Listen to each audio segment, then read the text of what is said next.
우리 고린도 교회에 부활에 관련되어진 두 가지 도전이 있었어요. 하나는 과연 죽은 자가 부활할 수 있느냐라고 하는 것이고, 또 다른 하나는 만약 죽은 자가 부활할 수 있다면 어떤 몸으로 부활할 것이냐. 이 두 가지가 큰 질문거리였습니다. 이에 대해서 사도 바울이 대답을 하는데요, 죽은 자의 부활이 있느냐, 죽은 자가 부활할 수 있느냐라고 하는 것에 대해서 두 가지 차원에서 대답을 합니다. 하나는 논리적인 답변이고요, 또 다른 하나는 실존적인 답변을 하게 되는데요, 논리적 답변이라는 것은 이런 거예요. 예수 그리스도께서 부활하지 않으셨느냐. 예수님이 죽은 자 가운데에서 부활하셨다면 성도들도 당연히 죽은 자 가운데에서 부활하게 되는 것이다. 그래서 예수 그리스도를 가리켜서 잠자는 자들의 첫 열매라, 이렇게 표현을 하고 있는 것입니다. 그리스도께서 죽은 자 가운데에서 다시 살아나심, 우리가 추수를 하기 전에 첫 열매가 있는 것으로 보아서 수확이 있는 것을 아는 것처럼 그리스도께서 부활하심을 통하여 온 성도들도 그를 따라 부활한다는 것을 알 수 있게 만드는 것이죠. 바로 이와 같은 것으로 인하여서 예수 그리스도의 십자가에서의 죽으심으로부터 3일 만에 다시 살아나신 이 부활 사건이 역사적 사실이다 라고 하는 것을 증명하는 것에 많은 할애를 하고 있죠. 그래서 예언을 통해서 이미 그것이 성취가 된 것일 뿐만 아니라 500여 명이 넘는 많은 증인들이 있고, 특히 나 바울이 직접 빛으로 오신 부활의 주님을 만났다라고 하는 것으로 그분의 역사적 사실, 부활의 역사적 사실을 증명하고, 그에 따라서 그 그리스도의 부활하심을 따라 모든 성도들도 반드시 부활한다 라고 이렇게 증명을 하고 있는 것입니다. 실존적 대답은 어떤 것이냐 하면, 만약에 죽은 자의 부활이 없다면 이렇게 화두를 던지고, 그렇다면 지금까지 우리가 믿었던 그 믿음이 다 헛것이고, 예수 그리스도를 믿으면 구원 얻는다라고 말한 그 선교한 활동이 다 헛것이다, 이렇게 이야기를 하는 거예요. 뿐만 아니라 만약 죽은 자의 부활이 없다면 우리는 여전히 죄 가운데 있어서 내세에 대한 소망 없이 이 땅에서 가장 불쌍한 자로 헛된 것을 외치며 산 자에 불과하다 라고 말함으로써, 내가 그렇게 어리석은 자가 아니라고 한다면 헛된 것을 위하여 목숨을 던질 일이 없지 않겠느냐 라고 하면서 오히려 역으로 죽은 자의 부활이 있다라고 하는 것을 실존적으로 대답을 해주고 있는 것입니다. 이것이 고린도 교회에 있었던 부활에 관한 질문, 그 첫 번째 해당되는 죽은 자의 부활이 있느냐에 대한 바울의 대답이었고, 이것이 지난주까지 우리가 살펴보았던 말씀입니다. 이제 오늘 두 번째 질문에 대한 대답을 우리가 한번 바울의 입을 통해서 들어보도록 하겠습니다. 만약 죽은 자의 부활이 있다면 그러면 어떤 몸으로 부활할 것이냐라고 하는 것인데요, 35절을 우리 같이 한번 보겠습니다. 35절 보면 그 두 가지 질문이 나오죠. 누가 묻기를 죽은 자들이 어떻게 다시 살아나며 어떠한 몸으로 오느냐, 이렇게 질문을 하는 거예요. 이 질문은 궁금해서 하고 있는 것이 아닙니다. 부활에 대해서 반대하는 사람들, 다시 말하면 헬라 철학의 이원론에 영향을 받은 사람들이 육은 악하고 영은 선하니까 이 악한 육이 다시 부활할 필요는 없고 영혼만 자유를 얻으면 된다라고 가르침으로써 그리스도인들의 몸의 부활을 거부하고 부인했던 그러한 사람들이 비아냥거리면서 냉소적으로 던진 질문들인 것입니다. 정말 네 말대로 죽은 자가 부활한다고 치자. 그러면 과연 어떤 몸으로 부활할 것이냐? 이렇게 질문을 던지는 것에는 이런 의도가 깔려 있는 것입니다. 자, 죽은 자가 부활을 한다라고 하면 과연 어떤 상태로, 죽었을 때의 그 상태로 부활하느냐? 이런 말이죠.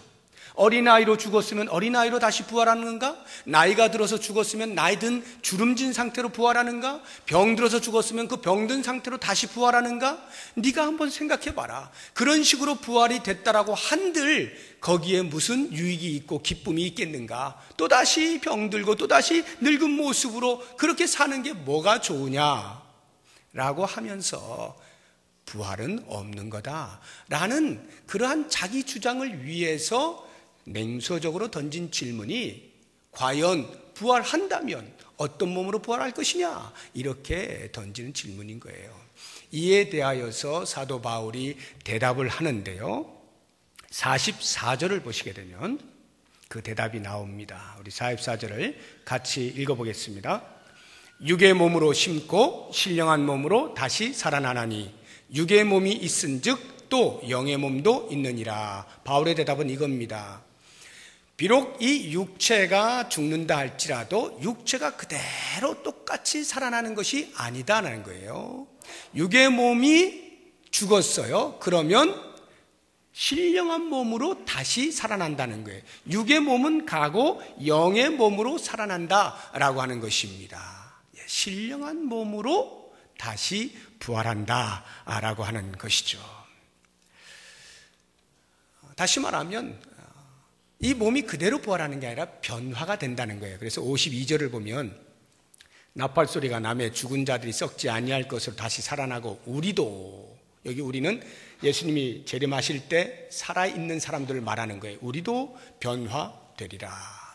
그러니까 죽은 자들도 변화되는 몸으로, 산 자도 변화된 몸으로, 새로운 몸으로 부활하게 된다라고 말씀을 하고 있는 것입니다. 그렇다고 한다면 이렇게 새로운 몸으로, 변화된 몸으로 부활하는 것이 왜 필요한가라고 하는 것입니다.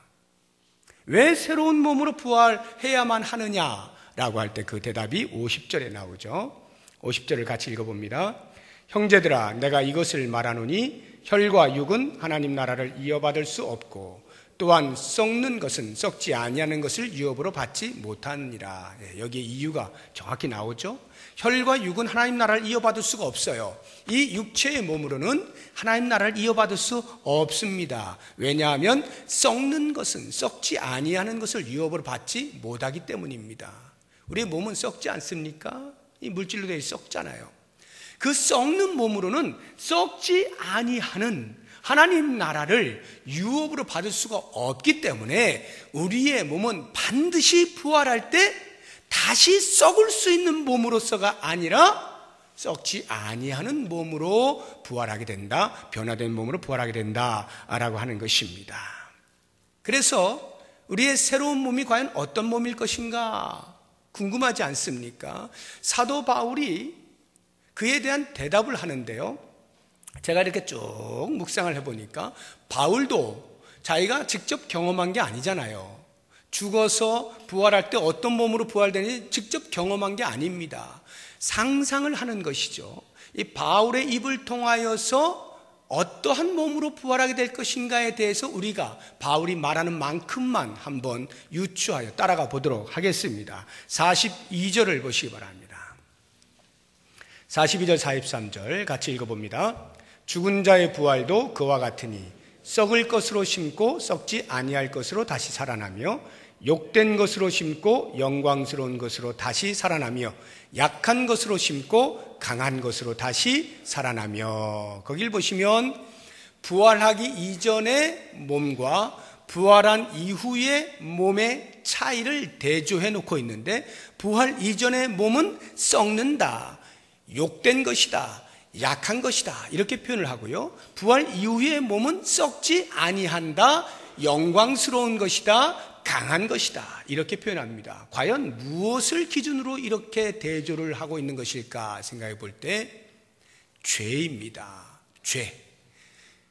이 땅에 들어온 죄가 우리 육체의 몸을 썩는 것으로 만들어 놓았어요. 죄가 오기 전에 아담과 하와는 썩는 몸으로 지어진 것이 아닙니다.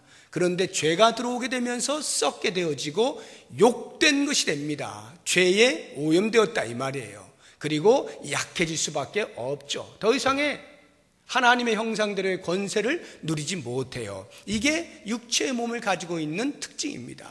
그에 비하여 부활해서 새로운 몸으로 거듭나게 되어질 때, 부활하게 되어질 때, 그때 그 몸은 더 이상 썩지 아니하는 것입니다.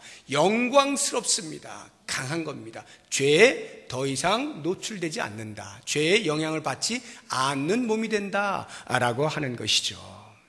자, 이와 같은 새로운 몸을 좀 더 이해할 수 있도록 바울이 사용한 것이 비유입니다. 씨의 비유를 들었는데, 씨와 식물이 있습니다. 씨가 땅에 심겨지면 그 씨가 죽죠. 그리고는 거기에서 새로운 식물이 이제 탄생을 하게 되는데요. 이 씨와 드러나게 되는 그 식물을 보게 되면 이 둘의 관계는 분명히 연관이 있습니다. 그 씨에서 그 식물이 나오는 거예요. 그럼에도 불구하고 그 씨에서 이런 식물이 나올 것이라고 상상이 안 가는 것이고, 이 식물을 보고 그런 씨를 발견할 수가 없습니다. 마치 우리의 육체의 몸과 부활하여 새로운 몸은 그와 같은 관계다라고 이야기를 하고 있는 것입니다. 다를 바가 없으면서도 전혀 다른 그와 같은 모습을 하게 될 것이다 라고 하는 것이죠. 참 신기한 거예요. 물론 식물학자들은 씨를 보고 이 씨가 무슨 식물의 씨다라고 하는 것을 알겠습니다만, 보편적인 사람들이 어떻게 알겠어요? 씨를 보고 뭘 분간이 안 갑니다. 또 다 자란 식물을 보고 그 씨가 무엇일 거라고 감히 상상이 안 가는 것입니다. 흔적을 발견할 수가 없어요.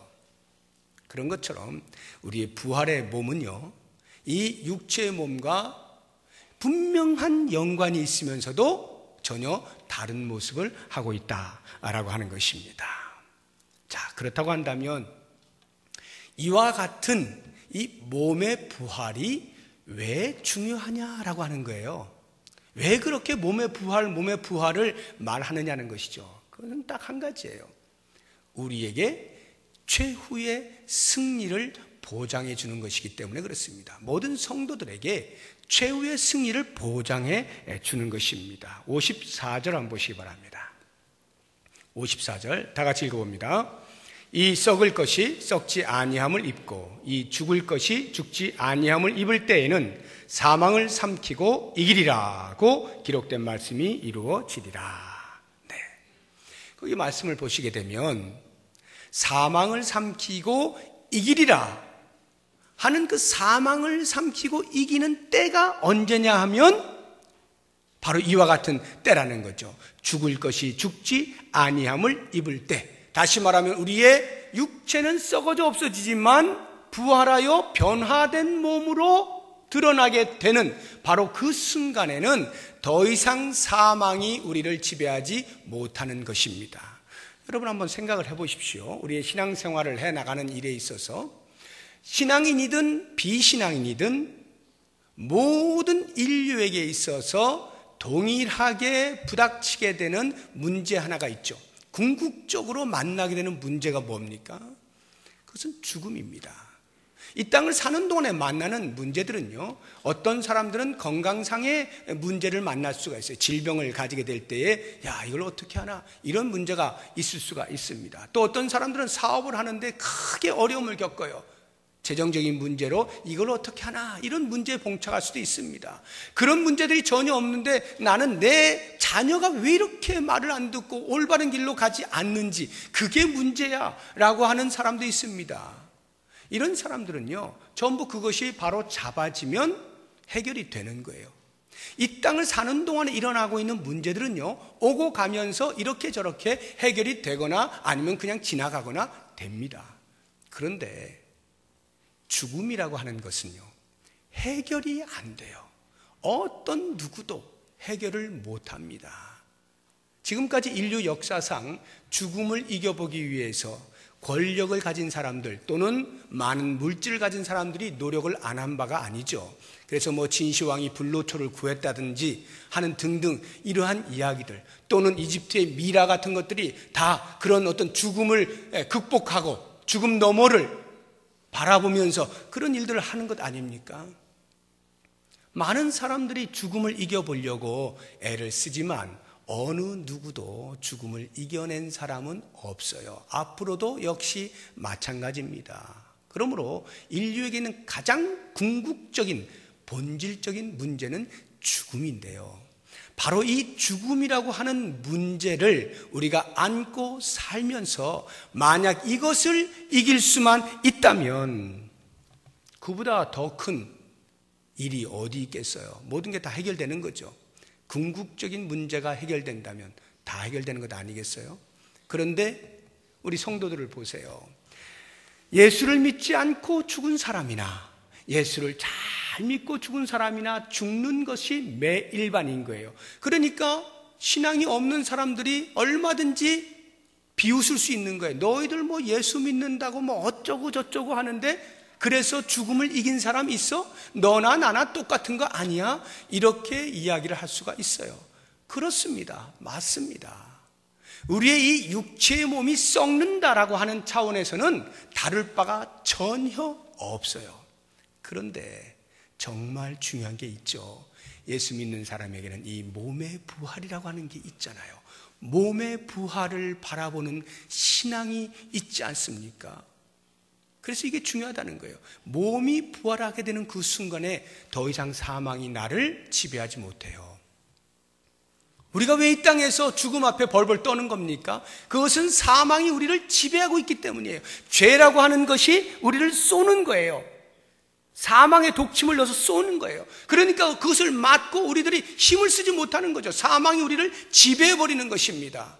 그런데요, 몸의 부활을 믿는 신앙은요, 그렇게 사망이 나를 죽였다 할지라도 다시 부활하게 되어지는데 그 부활의 때에는 더 이상 사망이 나를 지배할 수 없는, 오히려 몸이 부활하게 될 때에는 그 사망이 내 앞에서 무릎을 꿇게 되어지는 그런 놀라운 광경이 펼쳐질 것을 바라보는 게 부활신앙이거든요.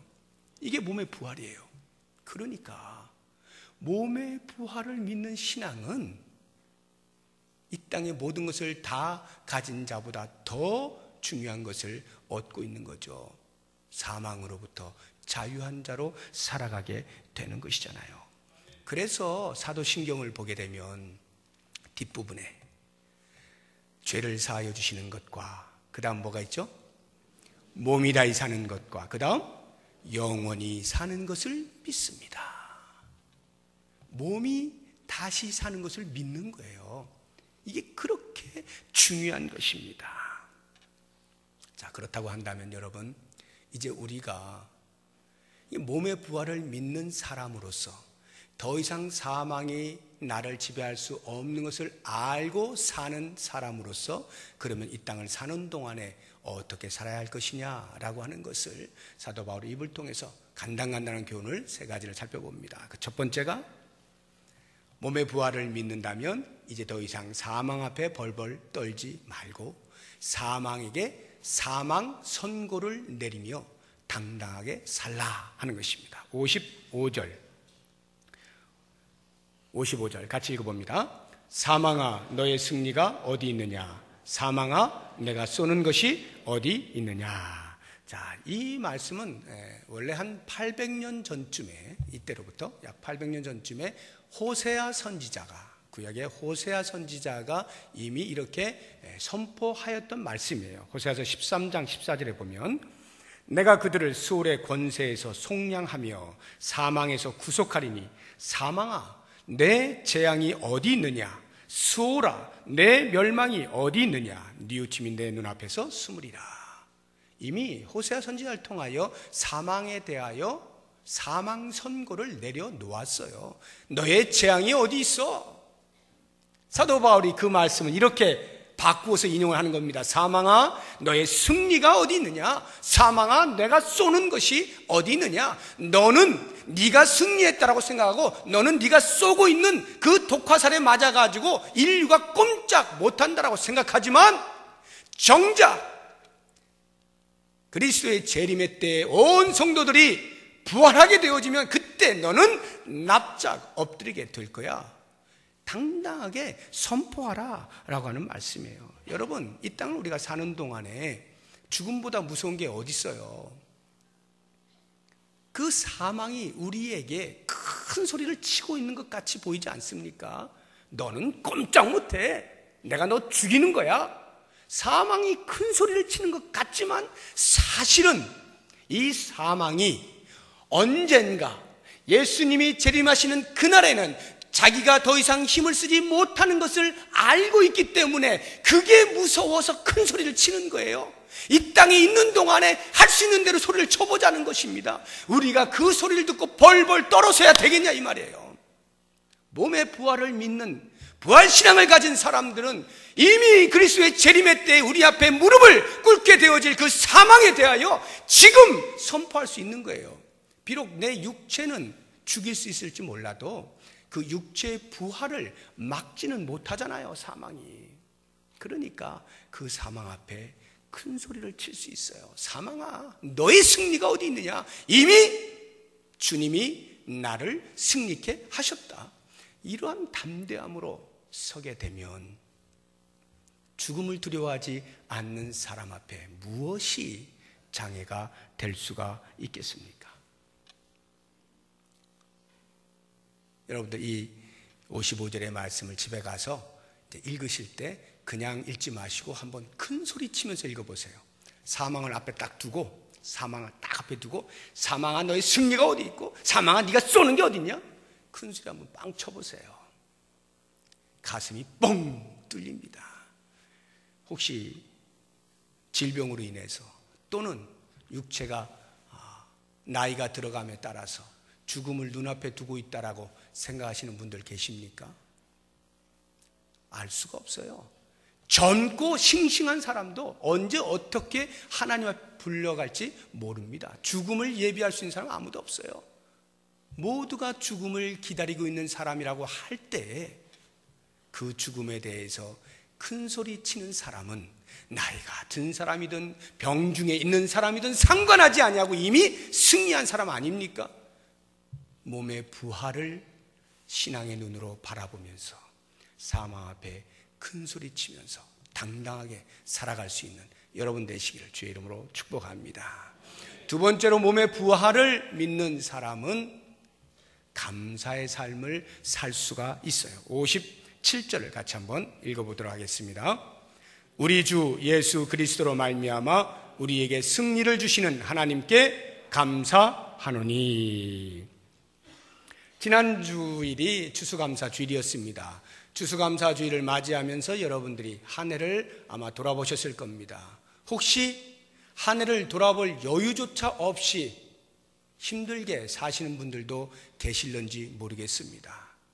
어찌되었건 우리가 한 해를 돌아볼 때에 아니면 지금까지의 우리의 삶을 돌아볼 때에 여러분이 한번 감사의 내용들을 적어보세요. 어떤 분들은 많이 적을 수 있을 것이고 어떤 분들은 그다지 많이 못 적는 분도 계실 거고 어떤 분은 한 줄도 적지 못할 수도 있습니다. 실제로 삶이 너무 고달파서 이것저것 생각하면 전부 머리만 아플 뿐이지 감사할 만한 것이 전혀 없다고 생각하는 분들도 분명히 계십니다.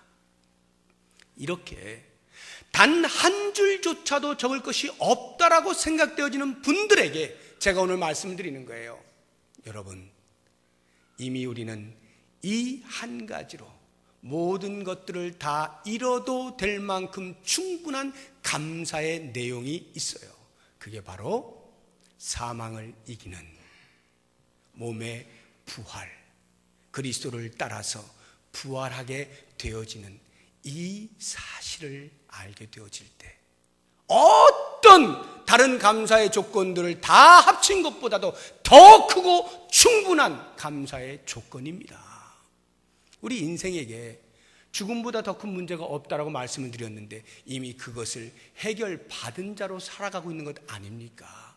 그렇다고 한다면 나머지 인생 가운데에서 우리의 주변에서 우리를 공격하는 사소한 여러 가지 일들에 대하여서 우리가 견디지 못할 일이 뭐가 있겠어요?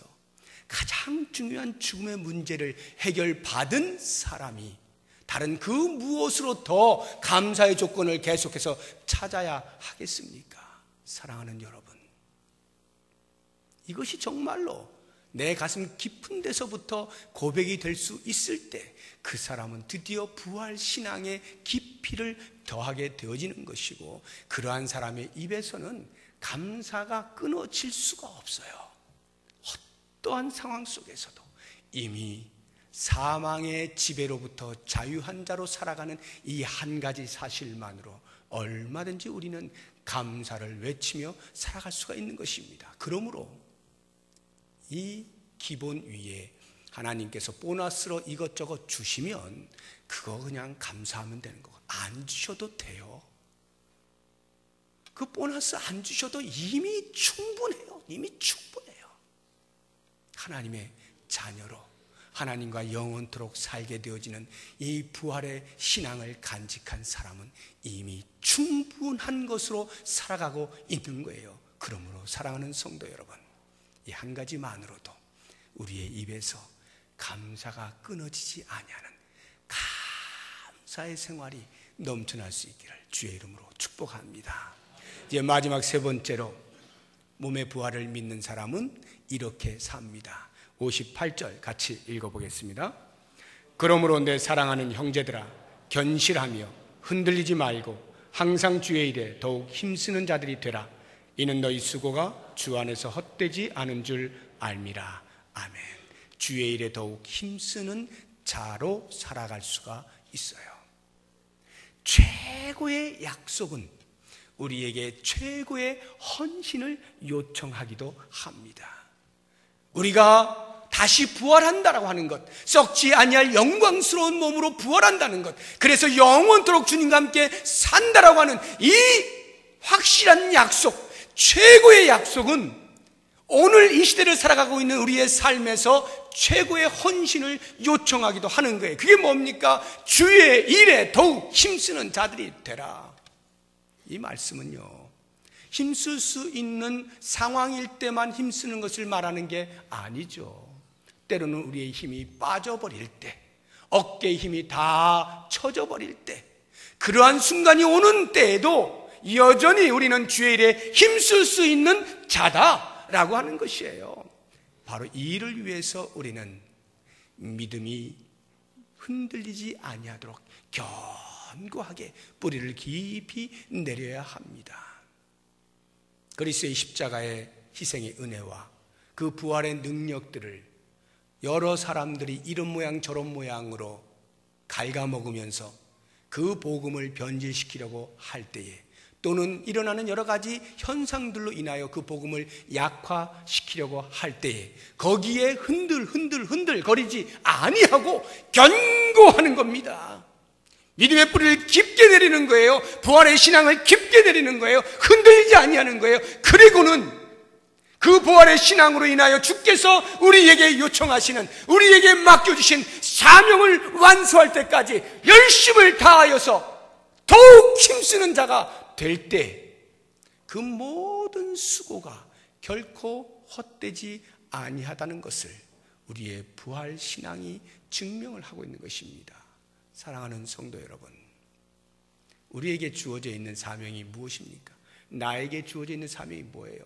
그것이 각자 다 다를지라도 전부 주의 영광을 위하여 주님께서 주신 사명들일 것입니다. 그것을 위하여서 앞을 향하여 달려 나아가기를 주저하지 마시고 멈추지 마시고, 주변을 돌아보아서 풍랑 앞에 흔들리지 마시고, 오직 표대를 향하여 위에서 부르신 그 부름의 상을 향하여 계속 정진하심으로 하나님께 영광을 돌리고 하나님 우리에게 맡긴 사명을 완수함으로 우리 스스로에게 기쁨과 만족이 되어지는 아름다운 삶을 사시기를 예수 그리스도의 이름으로 축복합니다. 기도하겠습니다. 하나님, 감사합니다. 우리의 부활을 보증하시기 위하여 먼저 사망의 권세를 깨뜨리고 부활하셔서 영광 중에 하나님의 보좌 우편에 앉아 계신 주님, 이제 우리로 그 주님을 바라보며 한결같은 마음으로 앞만 바라보고 달려나아갈 수 있도록 도우시니 감사합니다. 이 부활신앙을 가진 우리들이 혹이나 주변의 사소한 것들에 의하여 마음이 흔들리지 않게 하시고 빼앗기지 않게 하시고 부활의 신앙에 뿌리를 깊게 내려서 오직 주의 일에 더욱 힘쓰며 하나님께 큰 영광을 돌려드릴 수 있는 복된 삶을 살게 하여 주시옵소서. 예수님의 이름으로 기도드립니다. 아멘. 우리 다 같이 자리에서 일어나셔서 좌우 앞뒤